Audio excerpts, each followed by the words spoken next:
Once upon a time, in a big, bustling city, lived a little girl named Lily who was very fond of singing. She would sing while skipping rope, while watering the plants, and even while sweeping the floor. But Lily replied, I don't know, Mom. I've never sung in a group before, and what if they don't like my voice? Mom hugged her and said, You'll never know until you try, dear. And even if they don't like your voice, you should still do it because it's important to follow your dreams. One day her mom said, Why don't you sing in the school choir? I'm sure they would love to have you. So the next day at school, Lily went to the music room and knocked on the door. The music teacher said, All these wonderful things around us make music, don't they? Is it do? The music teacher shook her head. Is it re? The music teacher smiled and said, That's exactly right, Lily. You may be small, but you have a beautiful voice and an even beautiful heart. That's why I want you to be a part of my choir. Again, the music teacher shook her head. Is it sol? The music teacher nodded. Yes, it's sol. That's the note the water is singing. Then the music teacher turned to the next student and asked, And what note do you think the leaves are singing?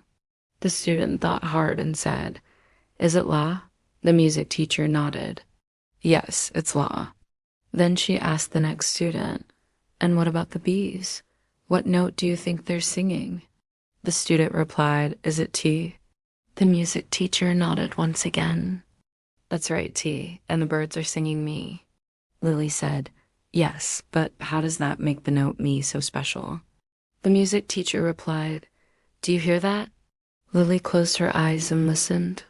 She heard the gushing of water from the fountain, the rustling of leaves from the trees, the buzzing of bees, and the chirp of birds.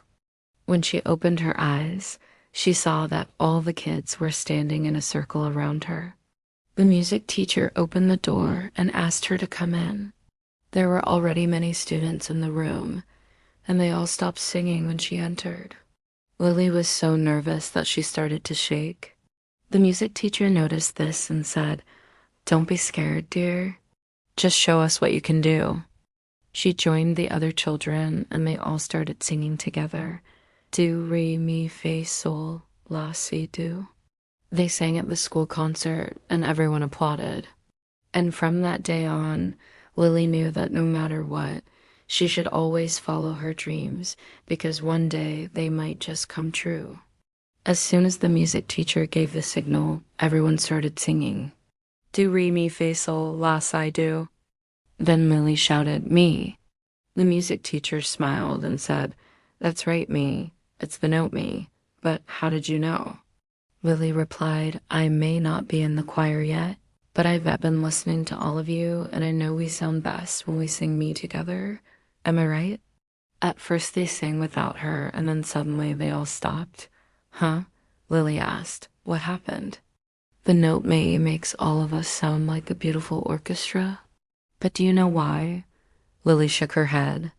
So the music teacher took her outside the music room and said, Look around you. The music teacher said, We can't continue without you, Lily. You see, our choir is incomplete without the most important note, the note that makes all of us sing in harmony. Can you guess which note it is? Lily thought hard. Is it do? The music teacher shook her head. Is it re? The music teacher shook her head again. The music teacher nodded and said, You're right, Lily.